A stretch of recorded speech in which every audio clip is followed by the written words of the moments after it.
What up, guys? This is DME's solo jump run as a mage. You don't always have to kill Hydrospawn, but I killed him just for the chance at an Ace of Elementals.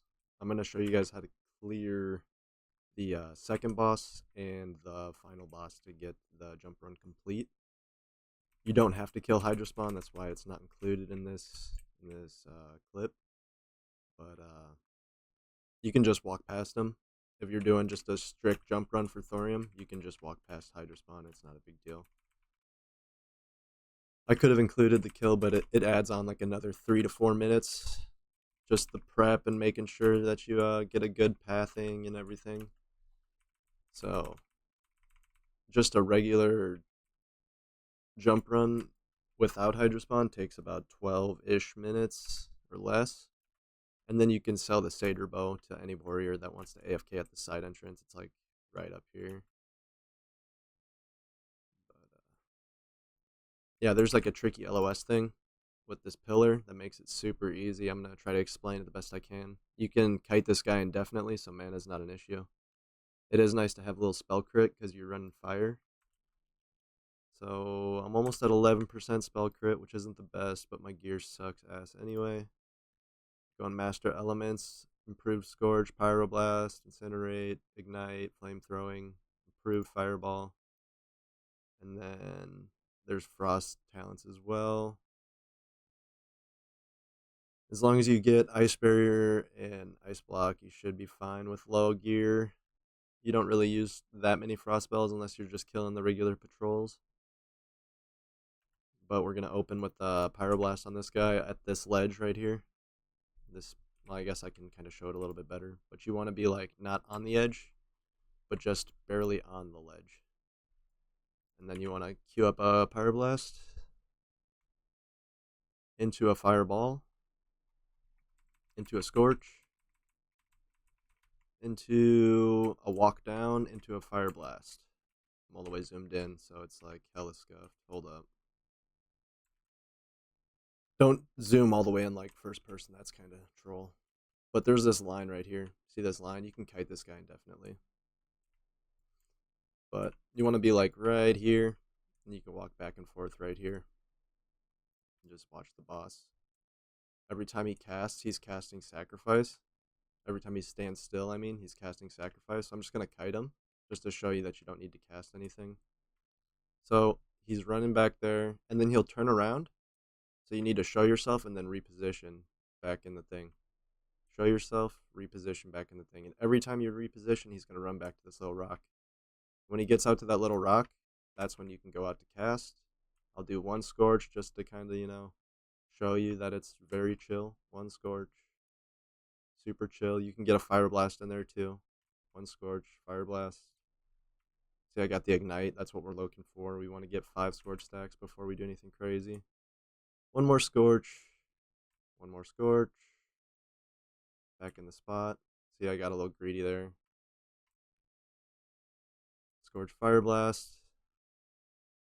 Very chill. He hasn't casted many sacrifices yet. I think he casted one. See, there's one. So this weird thing with Classic WoW, there's a lot of leeway because the server ticks are like so slow. So it's best, once you see him casting, you have to LOS. Because you get a 1 second, it's a 1 second cast. So you have to LOS immediately, as soon as he stands still. But that's why you run Ice Block. You can save yourself with Ice Block and blink back to this spot, and he'll continue pathing the way he does right now. So if you do mess up, you just Ice Block, and then cancel Aura and blink over here, and then his pathing will go back out. See, like right now, he's trying to cast Sacrifice on me, but I'm doing these little tiny steps around this pillar. But you don't want to do like a long strafe like this when he's casting. Because when you do a long strafe, that increases your leeway.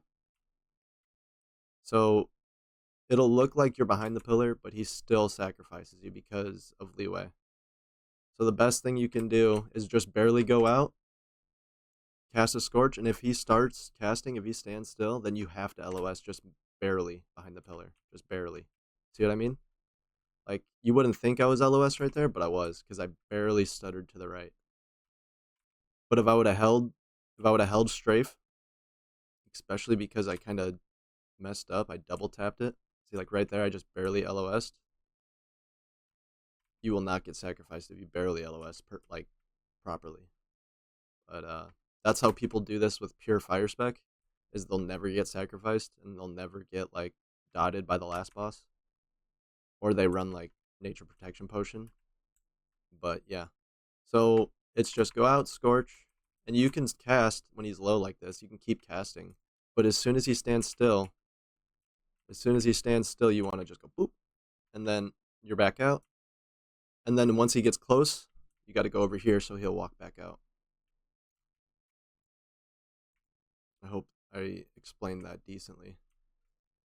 But yeah, he sells the Satyr's Bow, or he drops the Satyr's Bow, and there's a second entrance into DM East, and they can sit AFK right up here in the second entrance, and you just master loot it to them, and then like what I do is I'll finish the run. I'll tell them to wait 5 minutes. I'll finish the run.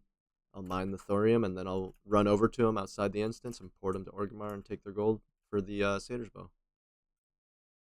I haven't been scammed by anybody. It's very chill. It's good gold farm. As long as you're getting the thorium plus the Satyr's Bow, you're looking at like good amount of gold an hour. I've gotten like 2 arcane crystals and a blue sapphire in a single run before. But you get like 2 arcane crystals an hour usually, something like that. 1 to 2 arcane crystals an hour, and then you get per hour you get 1 stack of Dreamfoil, 1 stack of Grom's Blood, ish, depending on how efficient you are. Because sometimes if I'm selling the bow, I'll run through here a little bit too fast and miss 1 herb node, or that's not all the time. And then the books, you can check book spawns. I do every time. I got a book drop on that last boss kill, but it was the Mage book. It's not what we're looking for. We'd like to get Forer's Compendium of Doom for the Quel'Serrar book. Any warriors that need that? So once you kill the second boss, you can talk to this tree, and this tree is what unlocks the last boss. I don't normally kill these Lasher packs, but since there's a Grom's Blood here, I will kill these guys. Just do a Shatter combo real quick. Try to kill them as fast as I can so these patrols aren't a nuisance. I can still kind of loot these without pulling those guys. Healing bindings, that's huge. Those are definitely going for some gold right now. 29 healing bracers. It's definitely worth killing the Lashers if you're not doing a full run though. Like if you were to only sell Satyr's Bow, come out here, kill the Lashers, and then reset, that's not bad. Because you get a lot of herb spawns from the Lashers. You can get like random herbs like Grom's Blood and Dreamfoil and Blindweed and Ghost Mushroom, and they have a good chance at like high quality greens and blues. I've gotten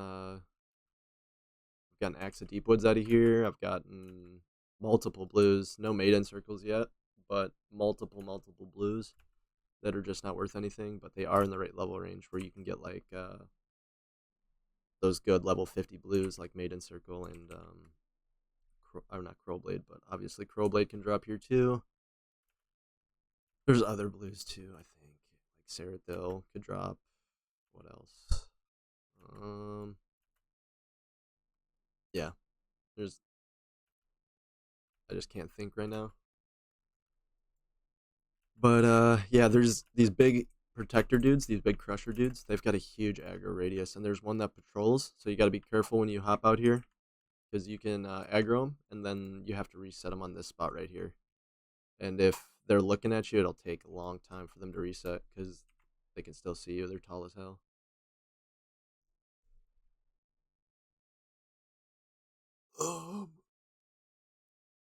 I'll show you where I stand on this guy. You want to make sure you have Dampen Magic up for any time that he's gonna get the chance to cast on you. You want that increased magic absorption or resistance, whatever Dampen Magic does. It's amazing though. Reduces the magic damage taken up to 90. Yeah, it's absolutely huge.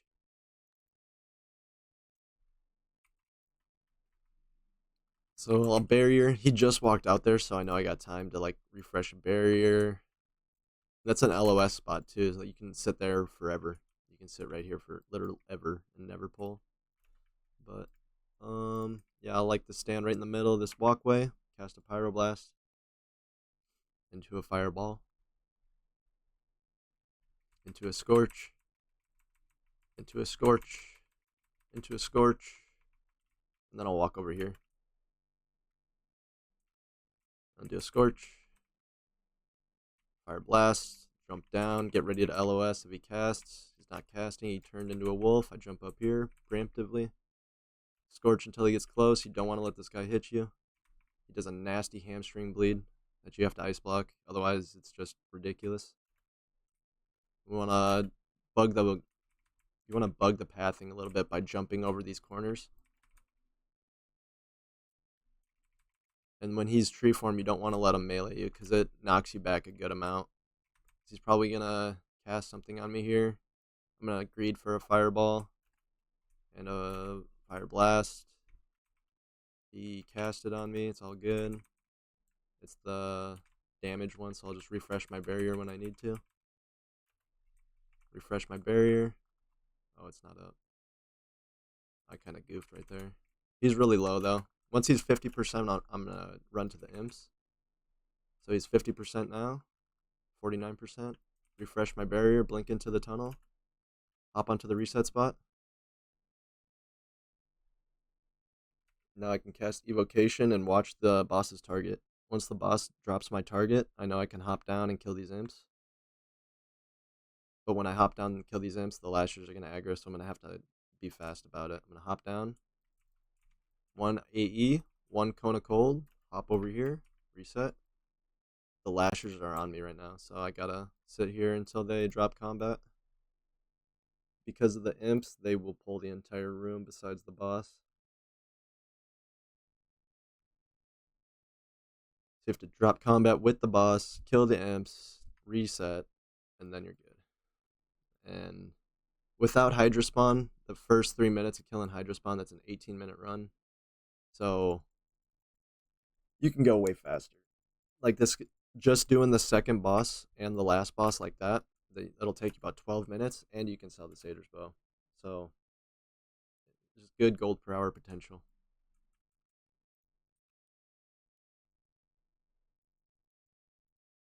The more satyrs you kill, the better the loot is, though, I think. If you kill all the patrols and slow it down just by that 1 to 2 minutes, you get a lot higher reward. You get more Fellcloth, you get more demonic runes. If you're raiding, demonic runes are like saving you 12 gold per, because dark runes are just insane price right now.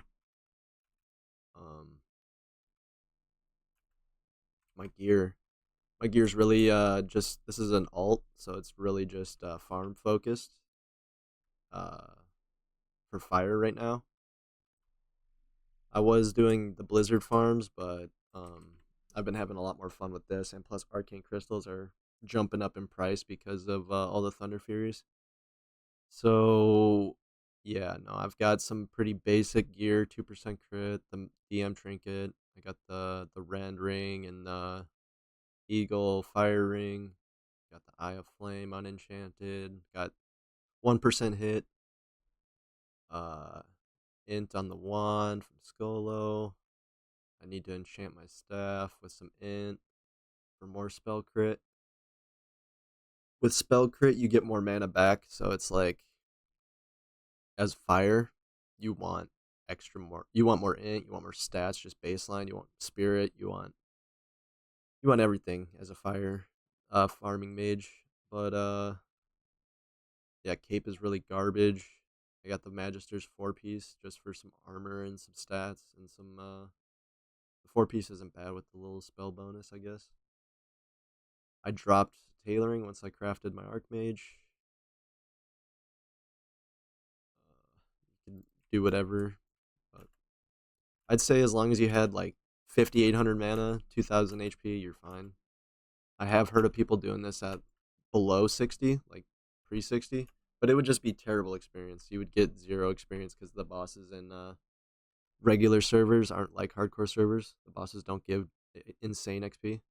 So Yeah, GG's. Oh, actually, no. Let's go and kill Hydra Spawn real quick because you didn't see that in the beginning of this video. I'll show you what it looks like when I start a run. So it was just reset. You can tell it was just reset because of this trance right here, and the door's closed. Blink down here to save a little time from falling and eating.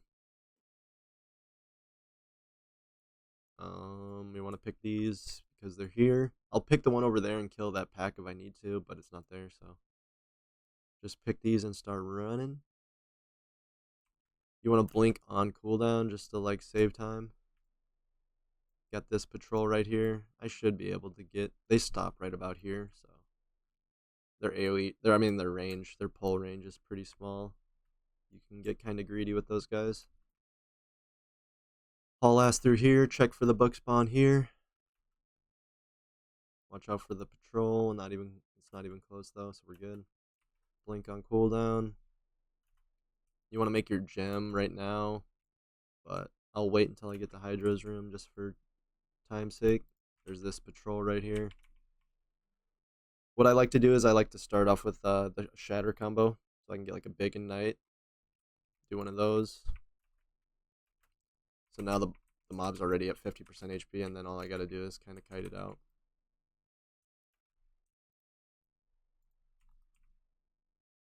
Do another Nova into a Fireball. Then Fire Blast, and you should be dead. So redo buffs because they're falling off. I only had 2 minutes left on int. There's no guy here. Usually there's a ghost mushroom and a guy here, but not this time. You can open these pods. They give you little thornlings that are like budget target dummies, but I don't know. They just take up bag space. Your bags fill up really fast here. They also sell this food right here. I've got like I'm running out of food, to be honest. I need to make more. I should be picking up those tubers actually. I had like 200, but I've been drinking them while I do this farm just to give me a little more int, a little more crit. And I like to see the 6k mana. I need to get some better gear on this guy. That was a bad pyro, but you want to do it a little bit sooner than that. So the thing with this guy is there's these candles. There's like a row of candles right here. And every time he sits still, just like the other boss, every time he sits still, you have to LOS. Otherwise, he'll start knocking you around. And if he has his ads while you're getting knocked around, it's just so toxic because the ads will knock you around too. So just LOS when the guy stands still. It's the best way to go about it. But I'll show you how to kite this guy indefinitely. Like, I don't even need to cast anything. He's standing still, so I'm gonna LOS. Not gonna cast anything. See these candles right here? You wanna be right behind him. And as soon, I'll show you. There'll be a point when you know you can jump down. It's not like you have to jump down at that time, but you don't want to get meleeed by the boss. You can kite this guy indefinitely. But his melee's hurt, and then he debuffs you, which lowers your stamina. So you're like paper when you're fighting this guy. But as long as you don't let him hit you, you're fine. So LOS the casts. Scorch and Fire Blast, don't get greedy. And if his pathing ever looks weird, just do a little S and W. That always helps with like pathing of mobs. Just reset, just like if you were kiting them with Cone of Cold, you kind of want to use backpedal just to kind of fuck up their rhythm, because like they've got a designated path to you, and then when you do this, it kind of fucks with them. They have to like recalculate how they're gonna get to you. So like it'll just make the pathing much more guaranteed, much more smooth if you do a little SW SW. You know what I'm saying? So like I get up here, he's standing still because he was casting.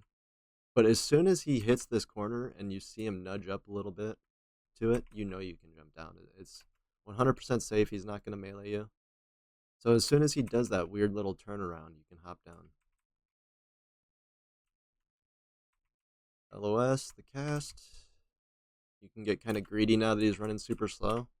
But you want to be like just kind of a safe melee distance away from him, behind the last candle, preferably in the middle of the candle. Because if you go on the left side, he'll still have LOS of you. He'll still be on LOS if you like are too far left on the candle, and then he won't change his pathing behind the pillar. Because he can just see you, and he'll just either cast on you or just walk right at you. So you want to be behind the last candle in the middle of it. And it's no rush. Like, you can kite him indefinitely. I didn't take a single auto attack. It's very, very easy. But yeah, send this to a friend or a mage friend or somebody like a warlock. They could do this. A warlock, a hunter, Ellie Shaman, I'm sure. Yeah. And this is where I usually Evo and then go up to the second boss. So, yeah. This is where the video started, actually. I was right here. GG.